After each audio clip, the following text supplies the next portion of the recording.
Alright, it's been fairly slow progress over the last couple of weeks, finishing off pulling apart all this suspension stuff. I injured my elbow and haven't been able to swing a hammer, so I couldn't break the ball joints. So my dad's come around and helped me break all the ball joints on it. I was going to do a corner at a time, but I've decided to do the whole front just because it was taking me so long waiting for bits and pieces. I got bored and started unbolting other stuff. So we're going to do the whole lot all at once now.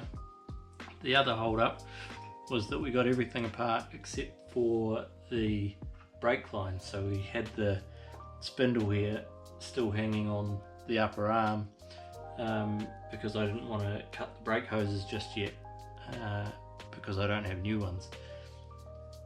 So we tried a couple of different spanners.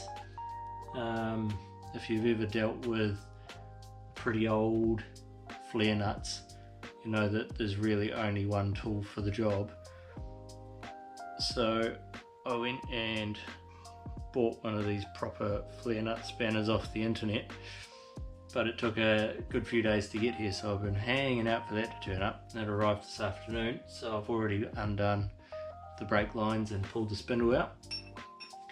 So going forward, got to replace lots of bushings. These are all absolutely rinsed. There's just nothing left of these strut rod bushings. Pretty much everything else that's rubber looks like that. So I've ordered a few more bushings from Rock Auto. By the time we're finished, every rubber bushing in the front suspension is going to be new, which will be, that's a good place to start. I've got my lower arms. I ordered new ball joints for these when the car came over, but unfortunately I got the wrong kind. I bought the press-in type, and these need the bolt-in type. So that means I've got to grind out these rivets, which is going to be fun. But I've ordered the right ball joints now, so they'll be on the boat shortly as well. Slow progress, but it's still progress. So I'm happy with that.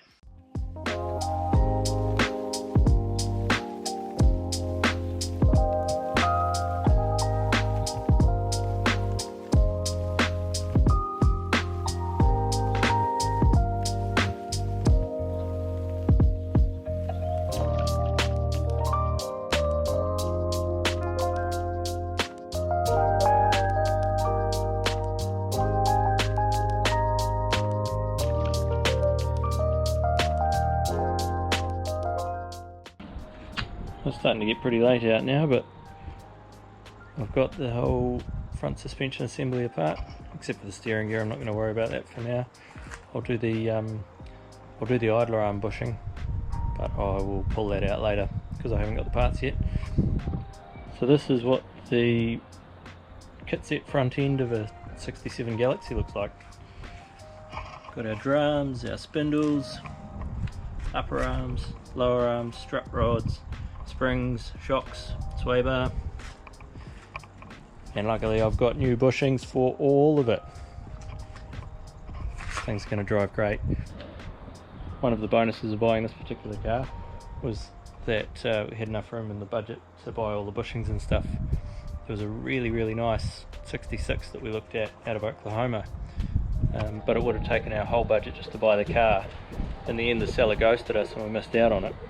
But I saw it pop up again a few weeks later on one of the Facebook pages with the guy saying it drives like an absolute boat, and wondering what he could do to make it better. This is what you can do to make it better. So that'll do for tonight. I'll clean all this up, figure out which bushings go where of the new ones, and label everything so I know where it goes back. And I'll take it up to my dad's place where we've got a press sometime in the next few days, and start pressing bushings out. I have no doubt that that's going to be pretty challenging, partially because Dad's press is pretty rough, and secondly because these bushings have been in here for a long time and they are stuffed. I don't know how well you can see that, but these are all totally dry rotted and they've been in there forever. Everything I take apart on this car has got such a thick layer of scunge on it. Thus I've scratched everything off. I think it's a combination of being actually quite well maintained and everything very well greased, and I think exclusively living around gravel roads. Everywhere that there's a little bit of grease or an oil leak, it's 10mm thick and dirty greasy scunge, so bit of cleaning to do, but we'll get there. I think this is going to be a really cool car once it's on the road. I'm up at Dad's place today, ready to start pressing some bushings out. This is our old donkey of a press. We got given it leaks, needs topping up all the time, and it only moves little bits. So this is going to be a pretty long process. I've got no doubt that it's going to be very challenging. These have never been removed. These are obviously the original bushings, so they are going to be stuck. And with this old gear, it's going to be hard work, but there's nothing to it but to do it, so I better crack on.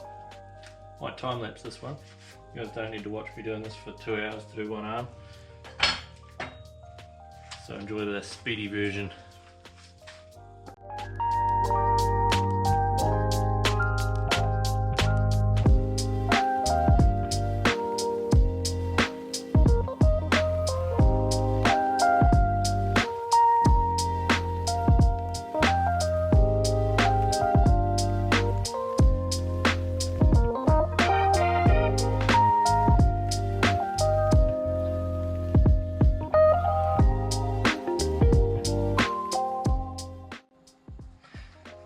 Alright, so that was a pretty big job getting those bushings pressed out and the new ones pressed back in. We spent about 3 hours up at Dad's place the other night on the press, and we managed to do the main bushings and the upper control arms. It was quite a lot of mucking around back and forth from the shed that has the press to the shed that has the lathe, making special press tools to fit the right parts, and so that we could press it all apart and back together without bending the arms was what we were worried about. So the next thing we've got to do is fit the new ball joints. Now these original ones are riveted on, so I can either drill the rivets out or grind the heads off them, and I'm famous for breaking drill bits, so I'm going to grind the heads off them and have a crack at getting it apart that way. I think I've mentioned before that everything on this has such a thick layer of dirty crusty crap, so I'll get in here with my screwdriver and reveal the rivets to begin with, and then attack it with my grinder. Love my grinder. Happy place.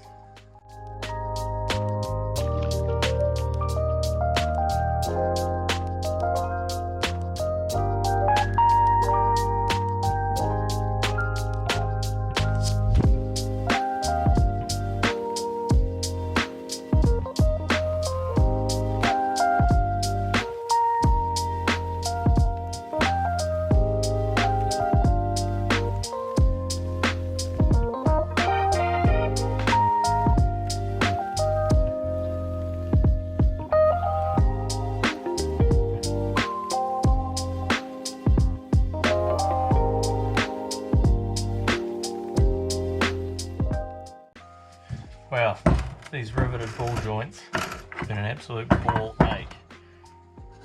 Just finally got the first one free, and it has been a nightmare. You greasy, yucky stuff. But, I ground the tops off. Oh, gross. Ground the tops off them, bashed on them with a hammer and punch, and got absolutely nowhere. So I've drilled them out and bashed on them with a hammer and punch, and still got absolutely nowhere. In the end, I drilled them out as close to size for size as I could, and then wailed on it, splitting it away from the arm with my that thing's for cutting bricks. It's like a wedgie kind of tool. Chisel. It's called a brick bolster, I think, or a masonry bolster from memory. But anyway, It's not what it was designed for, but it did the job. There was a lot of hammering, which I'm not meant to be doing with my saw arm, but it is what it is. Needs to be done. It's only taken me about 3 sessions in the shed in a whole week to get the first one done, so hopefully the second one will come faster. Fingers crossed it doesn't fight me quite so bad, but I'm pretty sure it will. Anyway, file that away in the bin.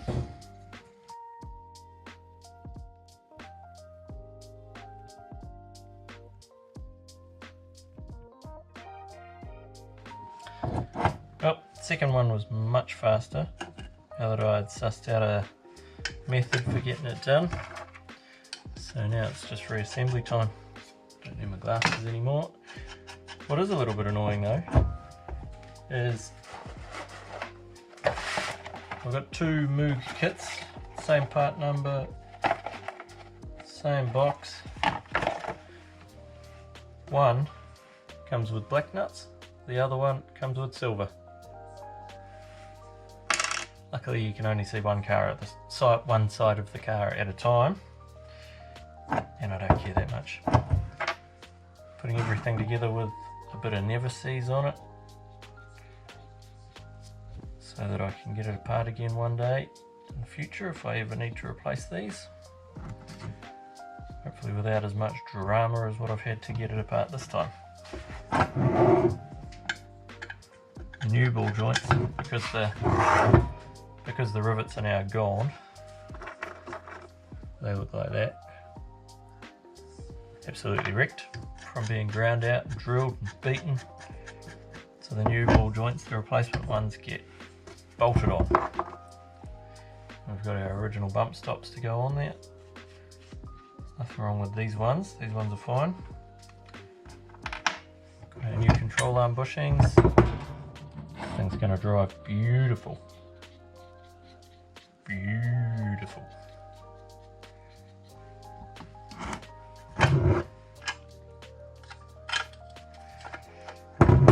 All going together quite nicely.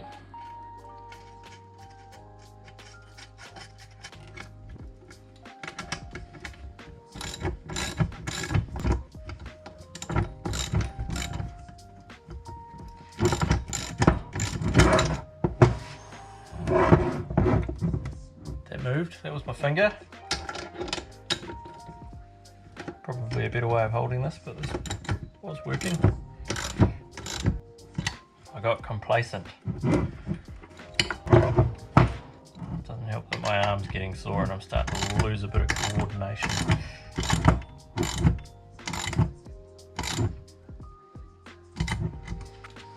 Now I don't want these to ever move. I'm doing them up quite tight. I don't have any original torque specs or anything to work to, so we're going by feel here. Quite tight without stripping the bolts.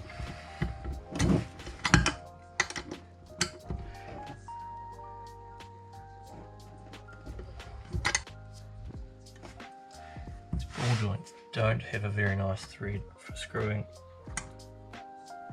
the grease nipple into. Constant risk of cross threading it. Feels about right. And then lastly, need to tighten up the inner end, which requires a big spanner.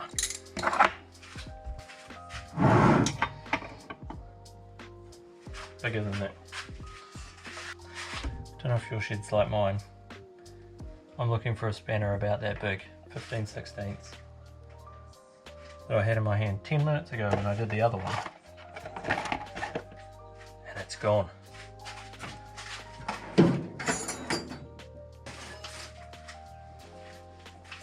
Found it, fallen off the bench into the rubbish bin.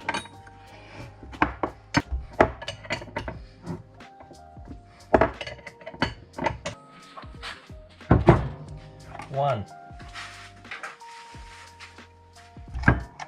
two, beautifully rebuilt, unpainted because I just don't care at this stage.